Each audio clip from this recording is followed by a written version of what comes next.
आज आपल्या स्वामी महाराजांचा प्रगट दिन. प्रगट दिनानिमित्त सर्व स्वामी सेवेकरांना स्वामीमय शुभेच्छा. ज्या स्वामी भक्तांनी स्वामी चरित्र सारामृताचे 21 दिवसाचे पारायण घरामध्ये स्वामींच्या प्रगट दिनानिमित्त केले होते, ज्यांनी स्वामींची 11 दिवसांचं पारायण केलं, ज्यांनी स्वामींची जी पण सेवा केली, त्या सर्व स्वामी भक्तांच्या चांगल्या इच्छा नक्कीच स्वामी महाराज पूर्ण करतील, ही स्वामीचरणी प्रार्थना. तर आजच्या व्हिडिओमार्फत मी तुम्हाला उपाय सांगणार आहे की जो आपल्याला उपाय स्वामींच्या प्रगट दिनानिमित्त संध्याकाळी आपल्या घरामध्ये करायचा आहे. तर हा उपाय कोणता आहे आणि अतिशय प्रभावी उपाय आहे बघा. आज आपल्या स्वामींचा प्रगट दिन आहे. आपण दररोज स्वामींची छोटी मोठी सेवा घरामध्ये करत असतो, पण प्रगट दिना दिवशी आपण ज्या पण सेवा करतो, जे पण उपाय करतो, त्याचं फळ हे आपल्याला स्वामी महाराज त्वरित देत असतात. त्या दिवशी जेवढे आपण सेवा करणार, उपाय करणार, तेवढा आपल्या घरामध्ये एक प्रकारे आपल्याला सकारात्मकता जाणवू लागते. तर आता हा उपाय कोणता आहे, कधी करायचा, कसा करायचा, संपूर्ण विषय माहिती तुम्हाला आजच्या व्हिडिओमध्ये मिळेल. तर तुम्ही हा व्हिडिओ कुठे स्किप न करता व्हिडिओ शेवटपर्यंत बघा. तुम्ही जर माझ्या चॅनलवर नवीन असाल तर चॅनलला लाईक करा, शेअर करा, नक्की सबस्क्राईब करा. चला आता व्हिडिओला सुरुवात करूया. सर्व स्वामी सेवेकरांना श्री स्वामी समर्थ. तर तुमचं प्रियालयच्या चॅनलमध्ये अगदी मनापासून स्वागत आहे. आपण सर्वजण स्वामी भक्त आहोत, स्वामी सेवेकरी आहोत. आज आपल्या स्वामी महाराजांचा प्रगट दिन आहे बघा, आणि आजचा दिवस प्रत्येक स्वामी भक्तासाठी एक विशेष दिवस असतो. स्वामी महाराजांच्या प्रगट दिनाची वाट आपण वर्षानुवर्ष बघत असतो. म्हणजे वर्षातून एकदा स्वामींचा प्रगट दिन येतो आणि आपण दरवर्षीप्रमाणे ह्या प्रगट दिनाची वाट बघत असतो. आज प्रत्येक ठिकाणी स्वामी महाराजांचा प्रगट दिन प्रत्येक भागामध्ये, प्रत्येक गावामध्ये, अक्कलकोटमध्ये अतिशय मोठ्या उत्साहानं साजरा केला जातो. प्रगट दिना दिवशी आपल्या पृथ्वी तलावर स्वामी तत्व, दत्त तत्व हे खूप जास्त प्रमाणात अवतरलेलं असतं, सामावलेलं असतं. प्रगट दिना दिवशी बघा, आपण जेवढ्या सेवा करतो, जेवढे उपाय करतो, ते स्वामी महाराज बघत असतात की कोणत्या घरामध्ये आपली किती सेवा केली जाते. तुम्हाला सांगते की सेवा किती करतो आणि कशी करतो, ह्यापेक्षा सेवा किती मनापासून करतो ना, ह्याला खूप जास्त महत्त्व आहे. असं नाही की करायची म्हणून पोथीवाचन करायचं किंवा करायचं म्हणून आपल्या स्वामींचं नामस्मरण करायचं आहे, जप करायचं आहे, तारक मंत्राचं पठण करायचं, असं कधीही करायचं नाही. आपल्या मनाला वाटलं पाहिजे की मला स्वामींचे एक स्वामीचरित्र पारायण करायचं आहे बघा, आणि तुम्ही जेव्हा ते पारायण करायला सुरू करणार तेव्हा ते अगदी मनापासून श्रद्धेनं करा. यासाठी सांगते की तुम्ही जास्त सेवा जरी केली तरी तुम्हाला मिळणार आहे. शिवाय तुम्ही सेवा जेवढी करता तेवढी सेवा मनापासून करा. तर आता आज आपल्या स्वामींचा प्रगट दिन आहे बघा, आणि प्रगट दिन म्हटल्यानंतर आपल्या पृथ्वी तलावर दत्ततत्व, स्वामी तत्व हे खूप जास्त प्रमाणात सामावलेलं असतं. यासाठी ह्या दिवशी आपण जेवढ्या सेवा करतो ना, तेवढ्या सेवेचं फळ हे स्वामी महाराज आपल्याला देत असतात. तर आज आपल्याला उपाय कोणता करायचा आहे, अतिशय प्रभावी उपाय, अगदी सोपा उपाय प्रत्येक स्वामी भक्ताने नक्की आपल्या घरामध्ये करायचा आहे. तुम्हाला दररोज नाही शक्य हो स्वामींची सेवा करणं, तुम्ही दररोज नामस्मरण करत राहता, पण हा उपाय जो तुम्हाला आजच्या व्हिडिओमार्फत मी सांगणार आहे तो प्रत्येक स्वामी भक्तांना आपल्या घरामध्ये करायचा आहे. उपाय कोणता आहे, तर उपाय आपल्याला तारक मंत्राचा उपाय घरामध्ये करायचा आहे. ज्या वेळेला संध्याकाळच्या वेळेला तुम्हाला देवघराजवळ म्हणजे आपल्या स्वामी महाराजांजवळ दिवा धूप आरती लावायची, आणि त्यानंतर संध्याकाळी बसण्यासाठी आसन घ्यायचं, आणि तारक मंत्राचा अतिशय प्रभावशाली उपाय आपल्या घरामध्ये आपल्याला प्रगट दिनानिमित्त करायचा आहे. प्रत्येक स्वामी भक्तांना करायचा आहे.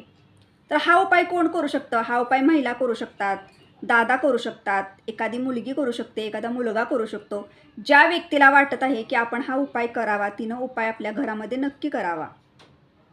तर आता तुम्हाला सांगते की उपाय करत असताना आपल्याला कोणता उपाय करायचा, तर आपल्याला तारक मंत्राचा उपाय घरामध्ये करायचा आहे. तारक मंत्राचा उपाय करत असताना आपल्याला एक ग्लास भरून पाणी घ्यायचं आहे. जे आपण पिण्यासाठी वापरतो ते पाणी आपल्याला ग्लासमध्ये घ्यायचं आहे. तर आपल्याला थोडक्यात तारक मंत्राचा तीर्थ प्रगट दिना दिवशी घरामध्ये बनवायचं आहे संध्याकाळी. तर तारक मंत्राचा तीर्थ बनवण्यासाठी आपल्याला आवश्यकनुसार पाणी घ्यायचं आहे. जर तुम्हाला ग्लास भरून पाणी घ्यायचं असेल तर ग्लास भरून घ्या, किंवा अर्धा ग्लास जरी घेतला तरी चालेल. त्यानंतर काय करायचं, तर बसण्यासाठी आसन घ्यायचं. त्यानंतर आपल्या उजवा हात, तो जो ग्लास आहे बघा, तो ग्लास फरशीवरती ठेवायचा आपल्या देवघराच्या तिथे, आणि आपला हा उजवा हात त्याच्यावरती झाकायचा ग्लासवरती, आणि त्यानंतर आपल्याला तिथं बसून 11 वेळा तारक मंत्राचं पठण करायचं आहे. तारक मंत्राचं पठण करायचं आहे 11 वेळा. तारक मंत्र नित्यसेवेच्या पुस्तकात नाही, आपल्याला एका पेजवरती लिहून घ्यायचं आहे, आणि बघून आपल्याला 11 वेळा तारक मंत्र बोलायचा आहे. जेवढ्या आवाजात शक्य होईल तेवढ्या आवाजात बोला. यूट्यूबला लावून नुसतं ऐकू नका, तर तुम्हाला ते पठण करायचं आहे तारक मंत्र. कारण तुम्हाला सांगते की तारक मंत्राच्या प्रत्येक शब्दामध्ये खूप प्रचंड असा अर्थ दडलेला आहे बघा.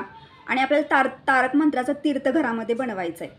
त्यानंतर 11 वेळा तारक मंत्र पठण करून झाल्यानंतर जवळची जी विभूती असते बघा, जेव्हा आपण दिवा धूप आरती लावतो तेव्हा तिथं जेव्हा विभूती पडलेली असते, थोडक्यातच जो अंगारा पडलेला असतो त्यातला थोडासा घ्यायचा आणि तो पाण्यामध्ये टाकायचा.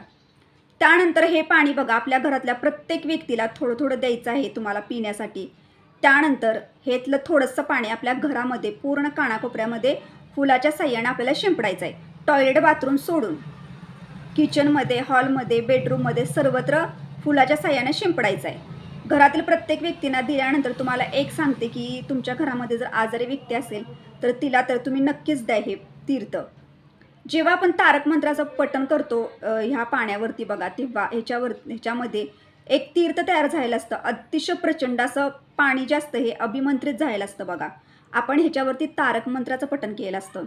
आणि तुम्हाला सांगते की प्रत्येक व्यक्तीनं ह्याच्यासाठी ते घ्यायचं आहे की मला एक सांगते की आपल्या आयुष्यामध्ये खूप असे संकट येतात, अडचणी येतात आणि त्यातून आपण बाहेर पडत नाही. आणि त्यातून आपल्याला बाहेर पडण्यासाठी आपल्या मनामध्ये सकारात्मक विचार करण्यासाठी आपल्याला एक ऊर्जा निर्माण होते.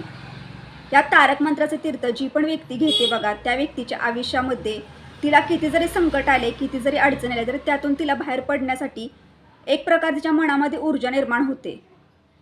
तारक मंत्राचं तीर्थ आपण जेव्हा आपल्या घराच्या कानाकोपऱ्यामध्ये शिंपडतो फुलासह्यानं, त्यावेळेला आपल्या घरातील नकारात्मकता दूर होते, घरामध्ये एक सकारात्मकता निर्माण होते. घरामधील वाईट शक्ती, वाईट बाधा सर्व बाहेर निघून जाते. आणि ज्या घरामध्ये बघा स्वामी महाराजांची सेवा होते, उपासना होते, मंत्रपठण केले जातात, त्या घरामध्ये अशक्य असं काहीच नाही. कारण त्या घरातील पूर्ण कुटुंबाची जबाबदारी हे स्वामी महाराज स्वतः घेत असतात.